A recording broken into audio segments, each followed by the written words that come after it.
चला आज आपण गोड, सुगंधी आणि खुसखुशीत ओल्या नारळाची करंजी करूयात.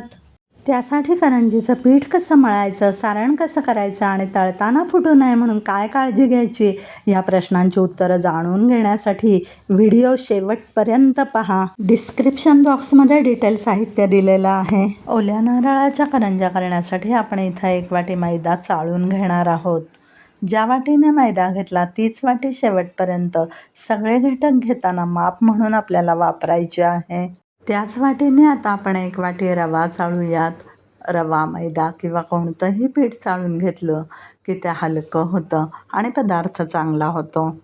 चाळल्यावरती रव्यामध्ये थोडा तरी कचरा निघतोच. त्यात अर्धा छोटा चमचा मीठ घालूयात. सारण गोड असलं की कवच जरा सॉल्टी ठेवायचं, म्हणजे करंजीची चव अबाधित राहते. रवा, मैदा आणि मीठ एकमेकांमध्ये मिक्स करून घेऊयात. 2 मोठे चमचे तेलाचं मोहन करून रवा मैद्यामध्ये घालायचं. त्यामुळे करंजीचं आवरण खुसखुशीत होतं. हात भाजू नये म्हणून पहिल्यांदा मोहन स्पॅच्युलाने मिक्स करायचं आणि नंतर मग हाताने मिक्स करायचं. तेल पिठाला सगळीकडे लागायला हवं. रवा आणि मैद्याचा रंग बदामीसर झालेला तुम्ही पाहिला असेल. अर्धी वाटी पाण्यामध्ये आपल्याला रवा मैदा भिजवून घ्यायचा आहे. इथे निम्म दूध आणि निम्म पाण्याचा वापर केला तरी चालतो. जशी रोज आपण पोळीची किंवा पुरीची कणिक भिजवतो तसंच हे रवा मैदा आपण एकत्र भिजवून त्याचा गोळा करणार आहोत.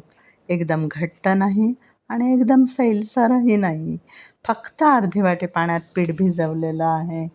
तयार पिठातला एक छोटासा गोळा काढून घ्यायचा आणि मोहन केलेलं जे कढलं होतं त्याला ते पुसून घ्यायचं, म्हणजे ते तेल वाया जात नाही. हातावर थोडंसं तेल घ्यायचं आणि मळलेल्या पिठाला वरून लावायचं आणि पीठ छान तिंबून घ्यायचं. अशा पद्धतीने तयार झालेला डव 1 तासासाठी आपण झाकून ठेवूयात, म्हणजे रवा छान मुरेल आणि फुलून येईल.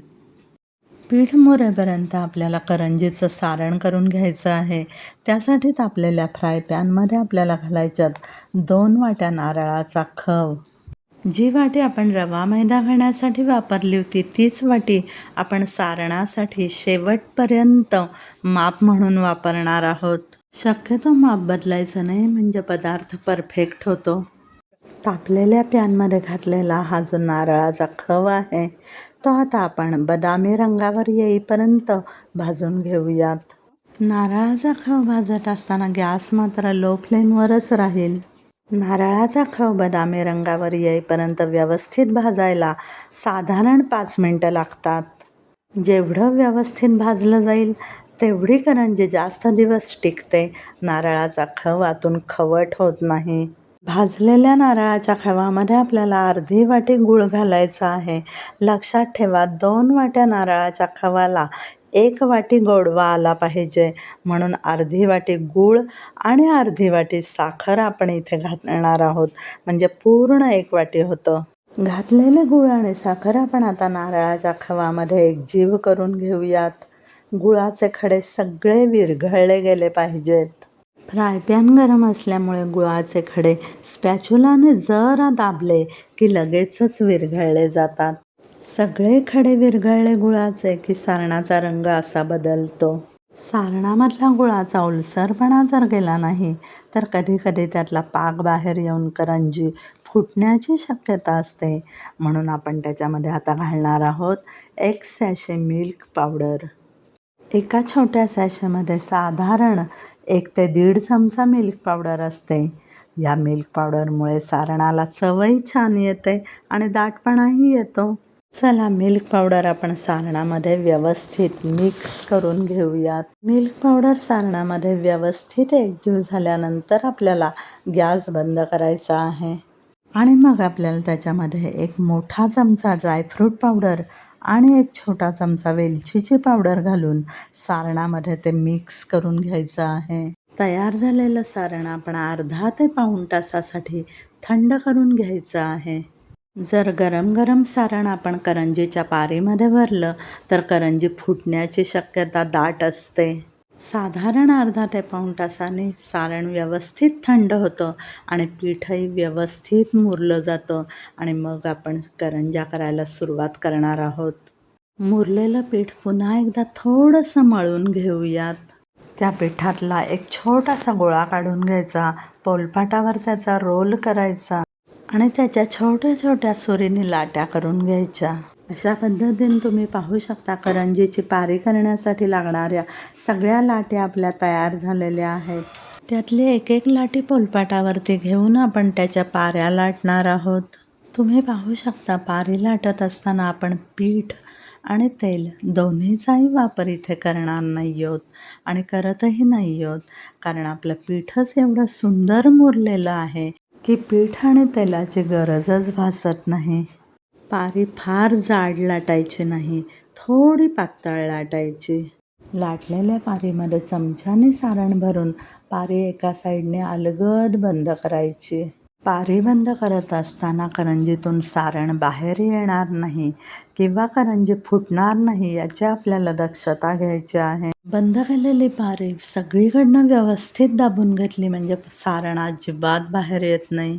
दाबलेल्या पारीवरती काट्याच्या चमच्याने आपल्याला प्रेस करायचं आहे. तुम्हाला कातण वापरायचं असेल तर तुम्ही वापरू शकता, फक्त आकार महत्त्वाचा. काही गृहिणी फक्त कडा दुमडून घेतात, तसंही चालतं, फक्त पारी व्यवस्थित बंद झाली पाहिजे. अशा पद्धतीने आपण सगळ्या करंज्या लाटून आणि भरून घेणार आहोत. तुम्ही पाहू शकता आपल्या सगळ्या करंज्या सारण भरून तयार आहेत. उरलेल्या छोट्या लाटीचा आपण एक मोदक केलेला आहे. पिठाचं आणि सारणाचं प्रमाण एवढं अचूक आहे की पीठही संपलंय आणि सारणही संपलेलं आहे. भरलेल्या करंज्या आता आपण तळून घेऊयात. करंज्या तळण्यासाठी आवश्यक असणारं तेल आपण कढईमध्ये तापत ठेवलेलं होतं, ते आता व्यवस्थित तापलेलं आहे. एक एक करंजी आपण कढईमध्ये अलगद सोडूयात. करंजीचा खालचा भाग आधी व्यवस्थित तळून झाला पाहिजे, पण फार वेळ लागत नाही. करंजीची एक बाजू तळली जात असतानाच करंजी झाऱ्याने आपल्याला हलवायची आहे आणि झाऱ्याने मधून मधून आपल्याला वरच्या भागावरती तेल सोडायचं आहे. पारी पातळ लाटलेली असल्यामुळे करंज्या पटापट आपल्याला उलटपालट करायच्या म्हणजे करंजी फुटत नाही. करंजी एका बाजूने तळून झाल्यावर लगेच पलटवून घ्यायची म्हणजे दुसऱ्या बाजूने सुद्धा ती व्यवस्थित तळली जाते. पारी पातळ असल्यामुळे खूप बदामीसर किंवा लालसर रंग त्याचा येऊ द्यायचा नाही, इतकी ती तळायची नाही. झाऱ्याने सारखे हलवत आणि उलटपालट करत राहायची म्हणजे त्याचा रंग साधारण सारखा राहतो. तुम्ही पाहू शकता करंजीला साधारण गुलाबीसर रंग आलेला आहे आणि आपली करंजी तळून झालेली आहे. अशाच पद्धतीने आपण सगळ्या करंज्या तळून घेऊयात. आपल्या सगळ्या करंज्या तयार झालेल्या आहेत, मऊ, खुसखुशीत आणि स्वादिष्ट. तुम्ही माझ्या पद्धतीने नक्की प्रेमाने बनवा आणि आनंदाने खा. जर आवडल्या असतील तर लाईक, कमेंट आणि शेअर करायला विसरू नका. Thank you very much.